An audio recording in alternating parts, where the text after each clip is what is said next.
My name is Jim Luke, and I teach at Lansing Community College. I'm an economics professor, and I am well, I don't really have a title, but I'm the, I guess, founder or chief instigator, whatever you want to call it, of the Lansing Community College Open Learning Lab. And what I'm going to talk about today are 10 plus easy ways to transform classes using WordPress. Now, really what I'm going to be talking about is what generally gets referred to as open education or open pedagogy, and this goes beyond open educational resources. WordPress is a key part of this movement.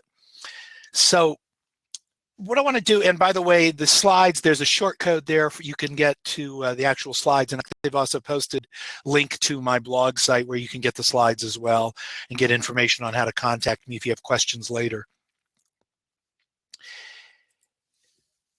So I've got a lot to cover here because what I'm going to do is give you a lot of examples, a lot of different ideas, some of which may sound like they overlap, and to some degree they do. They're kind of variations on a theme.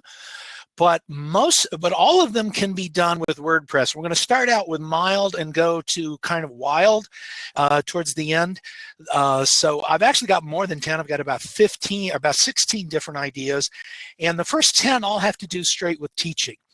And teaching at most colleges, community colleges, universities, whatever these days, and I think most of you are aware of this, have to do with the LMS, Blackboard, Canvas, Moodle, or something else, most of which are generally despised pieces of software, and despised with good reason. One of the reasons is they are a walled garden. Everything disappears at the end of the semester. You can't get into it unless you're registered in the class. Assignments end up being kind of disposable. The professor sees them and nobody else does, and that's that.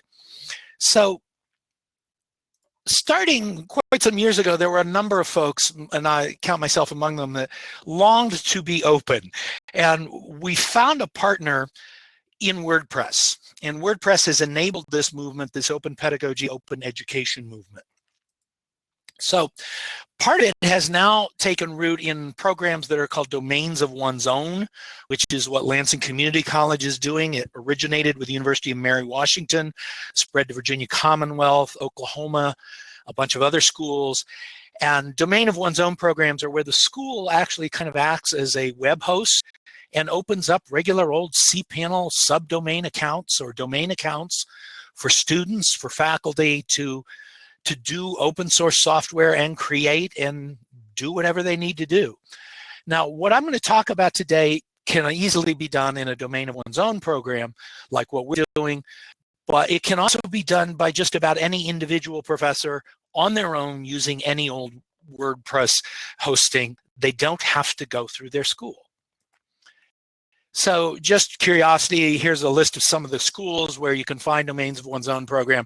As you can imagine, I'm kind of proud of the fact that out of that list, it's pretty good company and we're the only community college. But anyway, enough of tooting our own horn here. So the first thing I want to talk about is how WordPress is often used in to open up courses.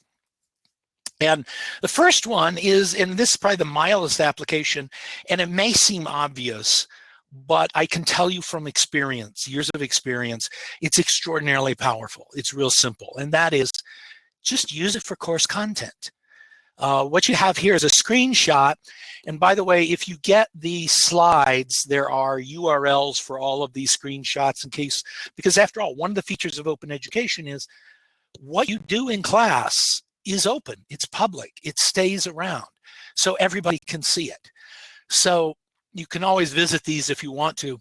What you're looking at here, and no snide remarks, please, from any of the designer folks in the audience.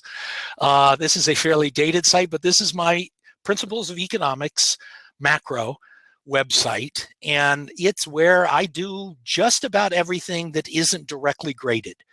If it's graded and it goes into the grade book, it's still in Desire to Learn so that we can maintain all the FERPA issues. But everything else is out here on a public website. Now, I did it, to be honest with you, many years ago because I thought it was easier. It's a heck of a lot easier to edit. It's a heck of a lot easier to maintain. But what I found out was the moment, the semester I switched, my success rates in this class, meaning the percentage of people who get a C or better, went up by about 8 percentage points, and they have never looked back. And I didn't do anything. It was the same content I had always used before inside Blackboard or inside Desire to Learn. What I found out from student comments was it's easier to read, it's more engaging. And one of the most significant things is it's WordPress, so it formats for your phone pretty much automatically. Now, a second thing you can do is you can do integrated discussion. In most LMSs, discussions are kind of separated. It's almost like the analog to an LMS would be the professor tells you something in one room and asks you a question, and then you want to answer, so you have to walk down the hall and go into a different room to give an answer. And if someone wants to reply to you, they have to go to yet another room. What I've done is in a couple of my courses, and you can see the links here in the screenshots, and this is fairly easy to do, is I just use the P2 theme, which Automatic has created. Now they've updated with the O2 plugin and the P2 theme and created a straight social media style discussion forum. And I've got students reading books in parallel, and they just post what they think. Now, going on there, if you really want to go over the top, here's an example from Virginia Commonwealth of Anthropology 101 course. And I really, really think you ought to go here. They created a domain for it, anth101.com, I think it is. And you scroll down, it's everything you want there. I mean, this is engaging. It's open to the community. Of course, you have to pay for it if you want to get credit in a transcript. So this shows you how beautiful and engaging it can get. Now, so far we've been talking about pretty much discussion and getting stuff to students. You can also have students do things on the web, on WordPress, and make individual assignments, and they're easier to update. Here's an example from Peter Temple, again, at Virginia Commonwealth. Now, a project, and unfortunately I don't have a screenshot for this because not finished with this, but what we're working on here is we're using WordPress to create virtual lab notebooks. One of our chemistry and biology professors, one of them we train a lot of lab technicians that go out in the real world and do biology and chemistry labs. And what they found out is nobody in the real world uses a paper notebook anymore. They don't do lab notes on notebooks. What they do is everything's in a content management system. So we're setting up 3 different styles of lab notebooks to gradually bring students course by course into more and more of a free-form online lab notebook structure. Now, in another direction, is you can use WordPress for what it was originally designed for, which was to help people write and publish. So here's an example, and again, there's different variations on a theme here. One example we use, we've got several courses using this. Here's an example, Classy Criticism. This is a Write 121, which is first year, first semester freshman composition course. And this professor, Nicole Biber, has students write their essays, because that's what you do in comp class, you write essays, only instead of writing them on Word or a piece of paper and turning them in, they write them on WordPress. Now, all of these in this class, everybody is added as a user to one course site. And then they all post there, and you can filter it by author, you can sort through, they're all different posts there. And here's another course that did the same thing, Leslie Johnson's Composition 2. Now, a second variation, or another variation on this, of students doing writing is having students contribute their writing and write on something that's serious, something that's going to be meaningful. And an example of this is Robin DeRosa in New Hampshire had her class and other hired students, grad students, work on creating an open anthology of earlier American literature. So now keep in mind, all of this stuff is WordPress. Now in this case, It's WordPress using the Pressbooks plugins and the Pressbooks setup, but it's still WordPress under the hood. So what you have here is folks are contributing to creating their own textbook, which then lives on and it gets bigger and bigger from semester to semester. It gets curated. Students get to see that what they write, what they study has real value and has real meaning. Now, here's an example of inside this textbook. As you can see, the Pressbooks plugins turn it into really an ebook, and you can do the flipping, and it looks pretty sharp. Now, this same kind of approach is being used kind of on steroids, if you will, in British Columbia, where the BC Open Textbooks Project is pulling folks together, and I think Clint could correct me on this, but my understanding is one of the practices they do is they do blitzes, pull a bunch of faculty and others together to write their own textbooks and assemble them, and then much more engaging, much more direct. Now, that leads us to what is one of the more common places, and I think one of the really more exciting applications. And from the feedback we've gotten from students, they like it as well. Because keep in mind, part of the reason we want to do all this stuff is for engagement. It improves the learning. Students take it more seriously. So one of the more common setups that really isn't that hard to set up, if you've got some hosting, is you set up and give a blog to every student. That is, if a student doesn't have a WordPress site to begin with. If they do have a WordPress site, then they can use that. And that has to be a WordPress site that they can control, and at least at a minimum set up categories, for example. So what you're looking at here, the Pistol Pack and Arthropod article from Nicholas Reynolds. Nicholas was a student in Biology 125 last fall here at Lansing Community College. And in the Biology 125 class, every student got their own blog. And as you can see, Nicholas has tricked his out slightly by adding a different header image that is non-standard, as you can imagine. So he's made it his space. It's their blog. They can write on it what they want. I kept telling them, if you want to ponder Thanksgiving dinner on your blog, jump to it. But what we do ask was the professor then can make an assignment and say, okay, do this assignment on your blog. If they do the assignment on the blog and check the category, we establish a category for them, in this case, Bio 125, not real clever. Then what we've got is we have a course hub site, which itself is a WordPress blog. And in the course hub site, we use a plugin called Feed WordPress. There's a few other similar kinds of plugins. Feed WordPress is the one we're most used to. Feed WordPress is, you can configure it to accept, it's kind of like the old style Google Reader. It accepts feeds. And of course, one of the beautiful parts of WordPress is that you can get an RSS feed for just about anything. So what we do is we take the RSS feed from each of the student blogs, feed them into the course hub. So when they write and they tag it for Biology 125, magic. A copy of that post shows up in the course hub. All students can go to the course hub and you can scroll through. This sets up two kinds of things. Not only is it great engagement and learning, but in the course hub, you've got copies, and we can archive those copies. Institutionally, we've got an ability to do assessment. We've got artifacts of what they've been doing. From a student's perspective, when they're done with the semester, they have the beginnings of a portfolio because it stays. Now, if they don't like the work they did, they could delete it from their blog. It still stays on the course hub.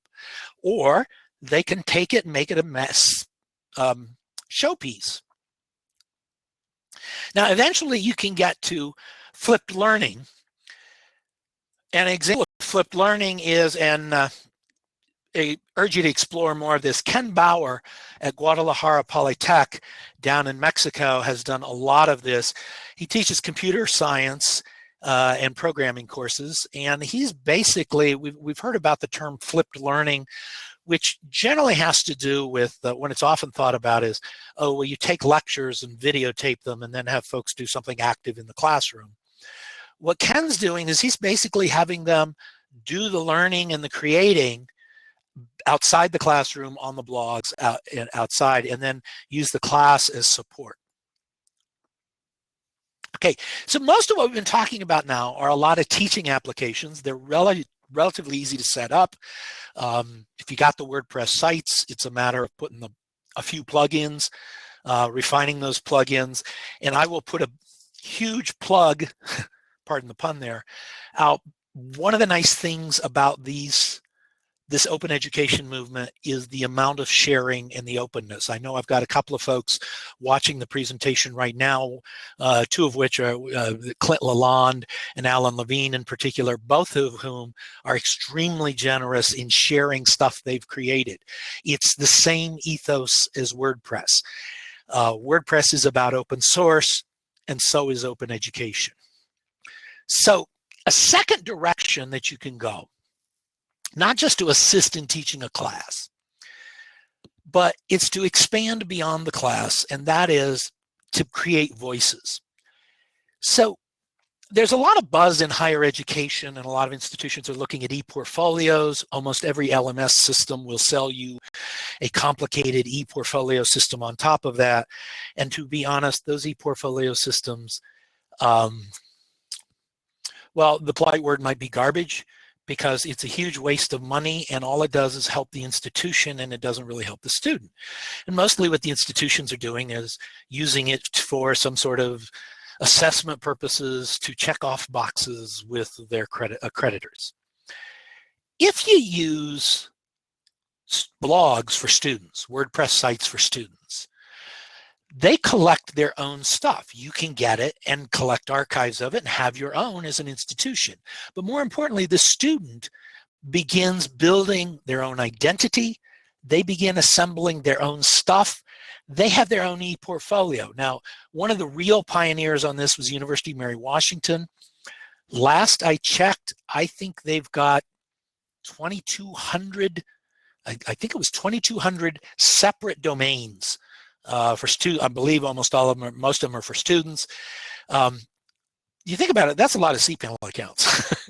Here you're looking at an example from Kaylee Bennett, who's a student from, I believe, Plymouth State University, was a student of Robin DeRosa's.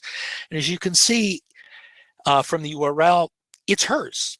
Now, one of the really beautiful parts about this is not only does a student assemble this stuff, it's public, they build an identity, but when they get done, it's WordPress. Hey, if they don't like it where it's at the school, they can package it up, export it, you can import it.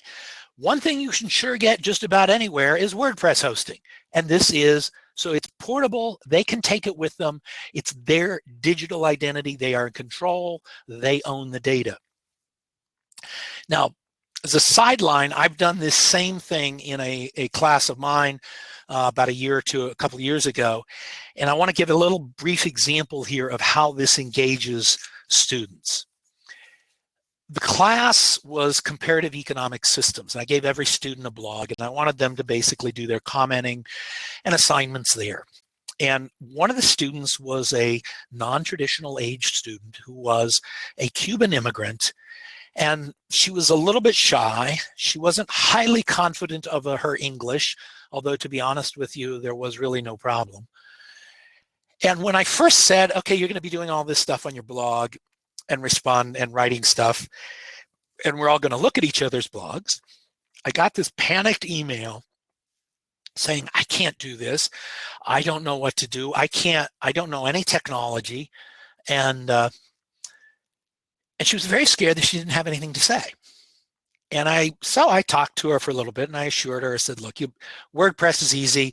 We'll have you up and running in no time. And sure enough, that worked. But then she still was convinced, because of lack of confidence, lack of experience, that she had nothing to say. And I said, well, okay, because she insisted she knew nothing about economic systems. And I said, well, you grew up in Cuba, didn't you? She said, yeah. I said, so here's what you do. Maybe you don't know all the theory of economic systems. You just start posting and tell us what you experienced in Cuba as a child or as a young person. So she thought of something and she started posting about the old cars and started explaining why they have 1950 Chevrolets and they don't have 1980 Chevrolets. She posted a couple pictures because it's easy to do with WordPress.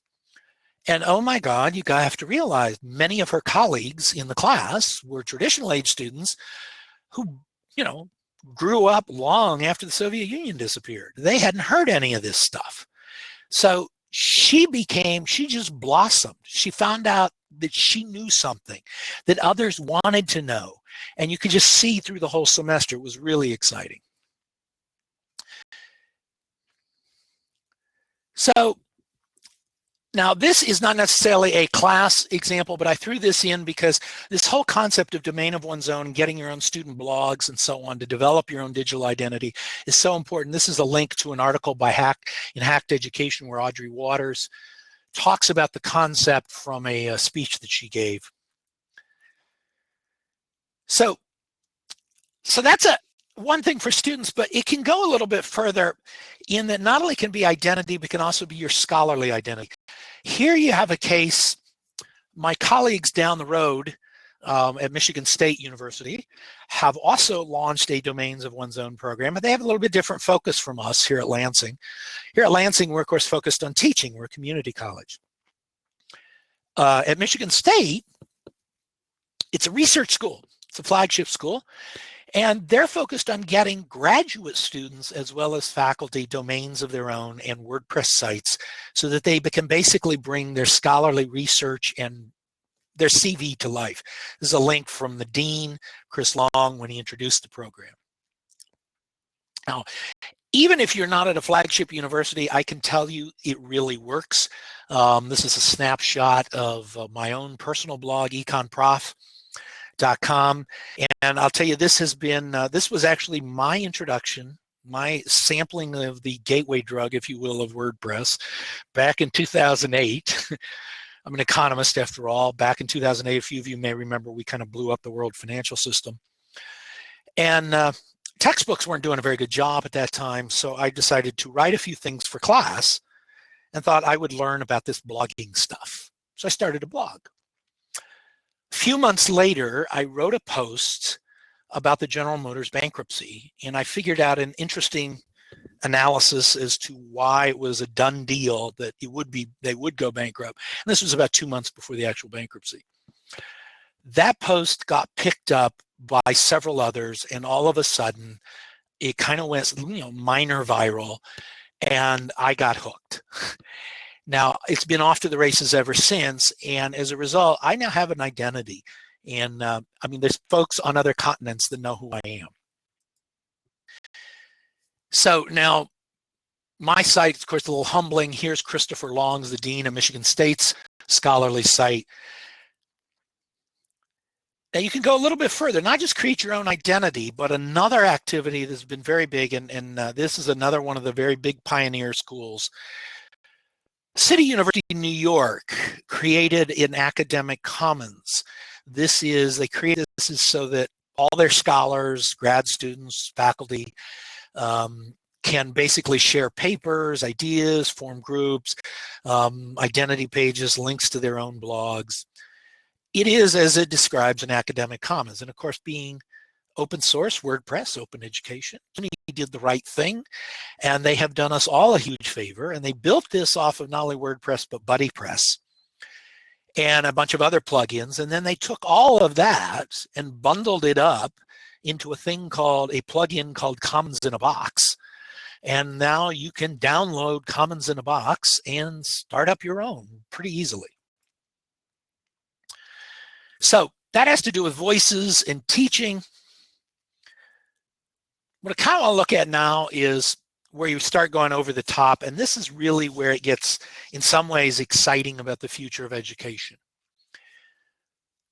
The future of education is not, despite what all those Silicon Valley VCs are telling you and tech folks, it's not in just more and bigger videos or these prepackaged courses from Coursera or any of that kind of stuff, or analytics of monitoring exactly, oh, the student moved the cursor and then clicked, or any of that kind of stupid stuff. The future of higher ed is helping people to learn how to connect, to make ideas, to create ideas, and how to integrate things. And that's where WordPress and Open Ed really stand out. Partly WordPress stands out not only because it's open, but because it has so much RSS built in. And I'm excited because I think over the next few years, now that WordPress is getting close to having a settled API for both front end and back end, as we start getting more integration of some JavaScript tools, et cetera, some interesting things are going to happen. So I want to give you a couple examples here of stuff that's happened, folks have done. I'm sad to say that I have not done this. Well, one of these ideas I'm working on right now, but the first one was an interesting thing done in Virginia, at Virginia Commonwealth about 1.5 years ago, called the Great Virginia Bike Race. Now, in a nutshell, trying to do this in a nutshell, what they did at Virginia was they had a challenge. The school was going to have to shut down for a week or two because there were going to be it's a downtown school, and there were going to be big international bicycle races, and that was going to tie up the campus and traffic. So, but they didn't really want students to leave if they could. So they built some courses around the event, and these were all 1-credit courses. Now, the concept here could be expanded. You don't have to have bicycle races. You could take, we've had some casual conversations here at Lansing about finding something in the community, and some external event or service or theme, and then let's build all of our courses, have some component of a bunch of different courses have to do with that. So in this case, they had a bunch of different courses created, all studying some aspects. So for example, you can tell by the t-shirts that they made, or the jerseys, there was a history class that studied cycling through history. There was a film class that studied cycling. There was a marketing class or media class that studied the media coverage of the bicycle races. The physicists took a look at the physics. So students got to go out and do all this stuff. And what they did was they tweeted about it, and they collected all that into course blogs, of course, as well as posts on WordPress sites. And here's an example of one from a physics class, the physics of bicycling. Then they took all of these pieces from all of these different courses and pulled them together, again, with the magic of syndication in WordPress, into a big, basically, course that's live, and it's pulling all these different aspects together. I can tell you, I have been to big conferences, the Association of American Colleges and Universities, the Higher Learning Commission. All of the bigwigs talk about, oh, students need integrated general ed. They're not making connections between classes. Let me tell you, this does it. When students do this kind of stuff, they get engaged, they get excited, and they make the connections. So another thing you can do, and this is from Thompson Rivers University, and again with the help of Alan Levine, and I think they're also using it, Alan, maybe at UD Agora, I believe, a few others, and some other implementations. And they created what is called a splot. For those of you new to this, a splot stands for basically whatever you want PLOT to stand for. My favorite interpretation is it is the smallest possible learning object thingy. So basically these are sites, and each one of these represents a different site where folks can go and through a simple click and you get a form. You don't have to be added as a user. You don't have to go to the back end of WordPress or any of that stuff. It's a form that edits the front end, and you can contribute. In one case, you can contribute a visual. Another, you write something, and another one you can create or upload a sound or music file. There's others where you can do a create. What's neat about this, and for example, what we're working on here, and again, I don't have a screenshot for it, but what we're planning to do is we've got a couple of initiatives on campus that we want to talk about equity and inclusion. And we want to work hard at that. But to do that, we want to engage the entire campus, students, faculty, staff, everybody, in the deeper issues of what does equity mean? What does inclusion mean? How do we go about it? So we're going to spin up a couple variations on these splots where everybody can contribute. For example, contribute a visual. What does equity mean to you? How would you see inclusion? We want to see how creative folks can get. And now here's probably the kingpin, or the granddaddy, if you will, not kingpin, but the granddaddy. You shouldn't call it the kingpin. Jim Groom will get an even bigger head. CMOOCs. Now, earlier I said that MOOCs, things like Coursera, really are not the future of higher ed, and they're not. But for those of you not familiar with it, there's a variation that's been labeled CMOOCs for connectivist MOOCs. Basically, these are open learning sites that may have started out as a course, but sometimes take on a life of their own. And one of the original ones is a thing started at University of Mary Washington called DS106, Digital Storytelling 106. And there's several WordPress sites involved in this, but basically this is an extreme version of that idea of everybody gets their own WordPress site, or I guess in DS106 case, you can actually syndicate anything that can come with an RSS feed, and everything feeds into a hub. Now in the DS106 case, they go further in that there is an assignment bank. Not only can you pick an assignment, like by different types of things to create, keep in mind this is digital storytelling, but you can also create an assignment and put it in the assignment bank. In other words, you can invent an assignment. So this is kind of interesting. We at Lansing, we've taken this same hitchhiked off of this and used the theme, and now we're actually using it as a variation to share assignments and teaching ideas and tips among faculty across the campus. So anyway, that was kind of actually that went a lot faster than I had feared. This being my first online experience, and this is probably why it goes a little faster, because I don't see you, so I don't respond as much. But so I guess we can turn this over to some questions now in the thread and see if we got anything. Oh, so we've got, okay, first question: how do you handle FERPA concerns from students who might not want their names and identities public, not to mention their work itself? This is a fantastic question, and we've talked about that and handled it here. What happens is, first of all, there's three ways to look at this. The first one is there's actually less FERPA concern here when you look at the details of how FERPA actually works.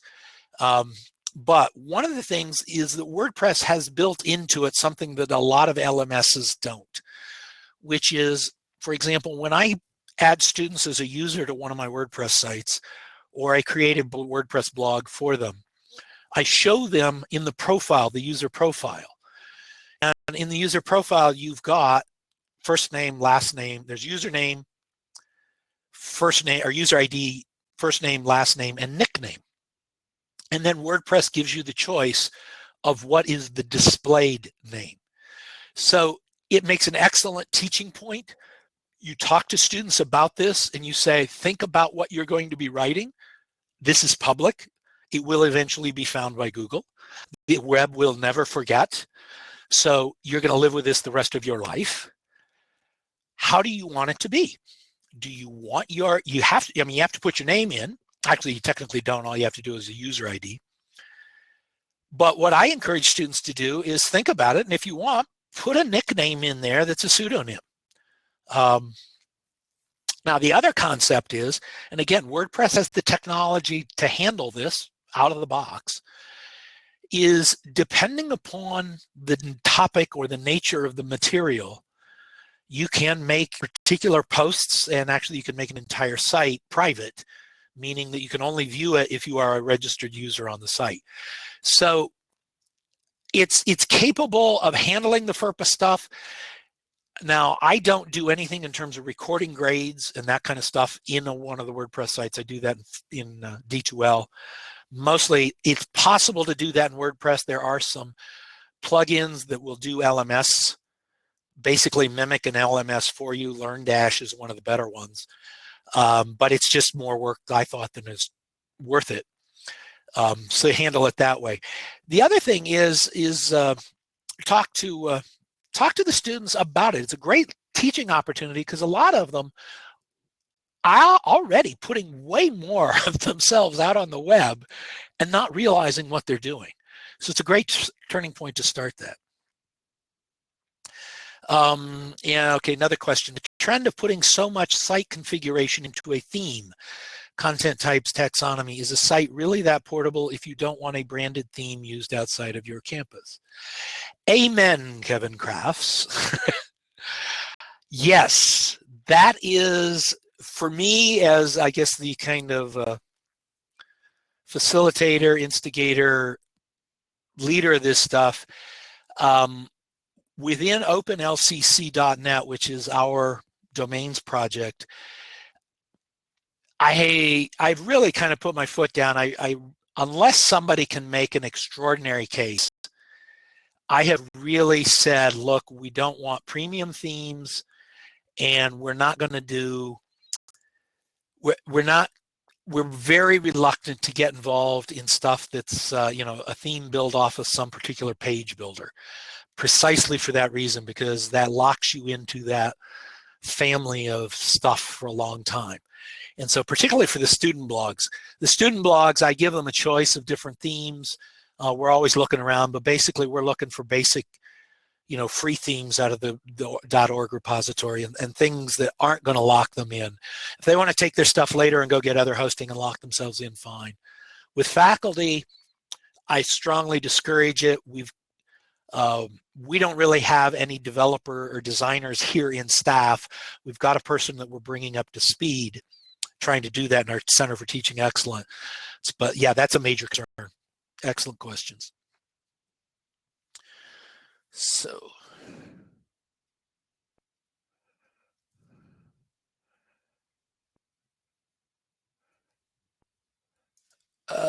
anything over here in the conversation?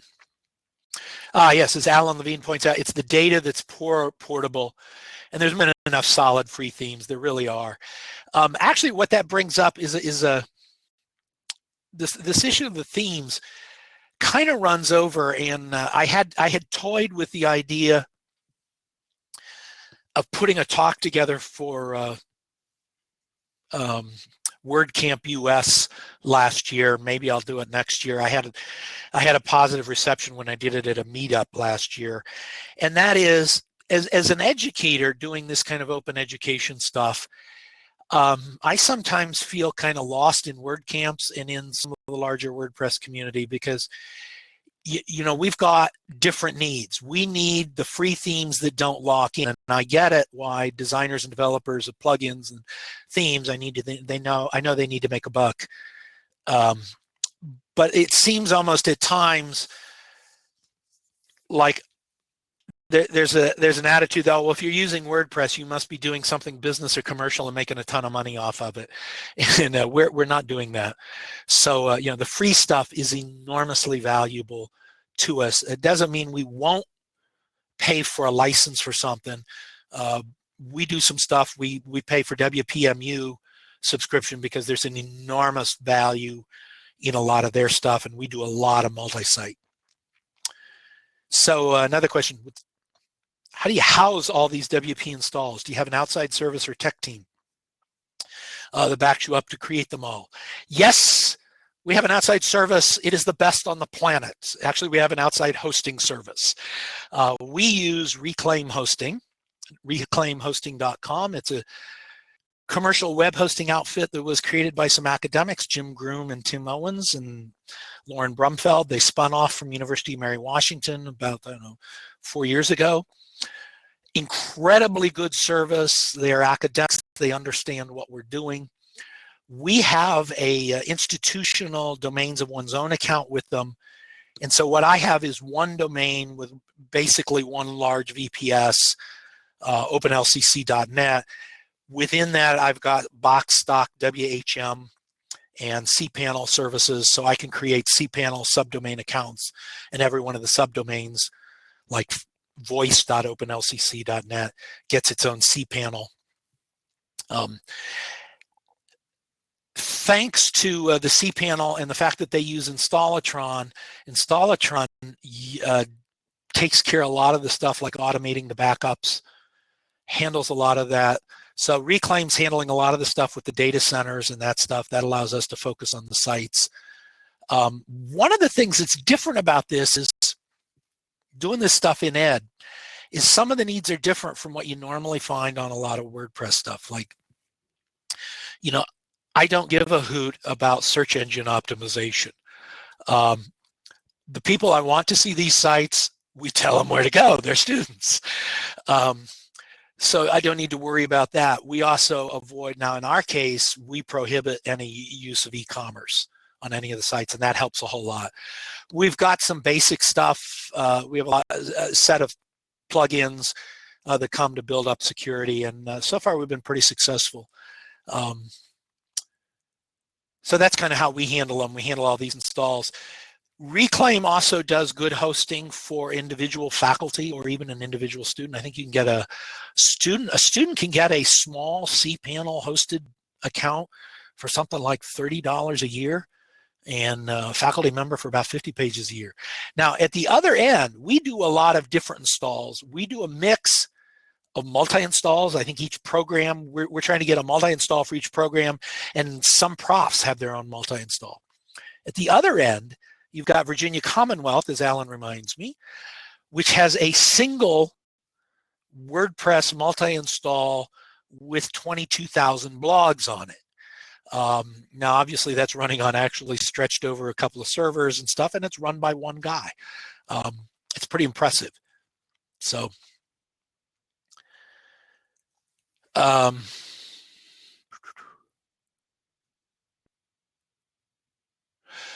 question over in the chat. Does WordPress have the equivalent of an integrated grading rubric like the kind in LMS, where the grading rubric gets attached and integrated with the assignment? Not that I have seen yet, although Shanta just, oh, that was for hosting. I've not seen a rubric like that yet, but that is on my list of things that if I can get time or get other collaborators, it's in that zone of, well, as I tell faculty, what I run the whole thing is what I call running errands for ideas, and that flips it for faculty to begin with. Faculty are so used to being told, here's a technology and here's how you use it. I go to them and say, okay, I got WordPress. I got a giant box of Legos, folks. You tell me what you wish could happen, and we'll figure out how to build it. Now, that usually leads me to some things they suggest, and I go, oh, I know how to do that, and I've done it before. Then there's other things as, oh, I know how to do that, but I haven't done it before, but I'm pretty sure it's quite easy.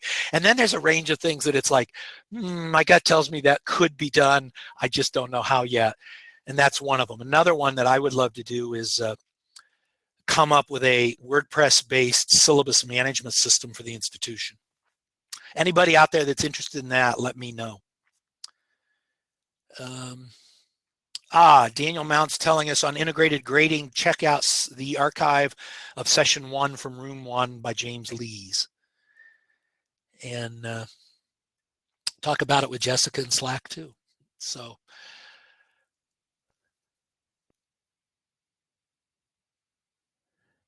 yeah, as Alan points out, actually, this is part of what I think is really exciting about WordPress is it's not an LMS. And LMSs were attempts to try to mimic a stereotype of what a classroom was. And it wasn't trying to say, what we're trying to do is we're trying to say, how do we use real tools that people use every day and teach with it and open up? And we're trying to, so if there's a function that we need, we think we can create it or mimic it. So.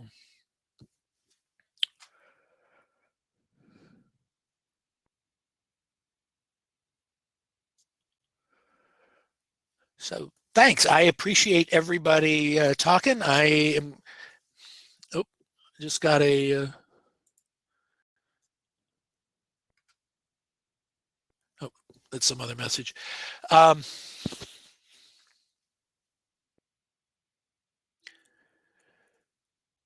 Okay, so in 5 minutes, you're all going to move to the next session. Thanks, Malik. So if anybody is interested, if you want to talk some more, I will also put a plug out there. You may see this logo on the last slide with Malartu.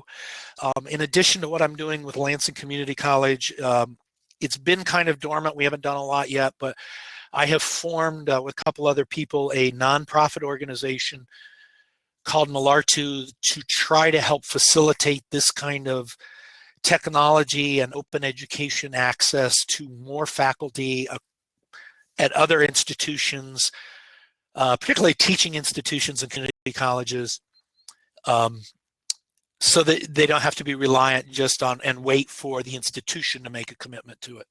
So trying to take the barriers down. If you're interested, let me know. econprof, PROPH at Gmail.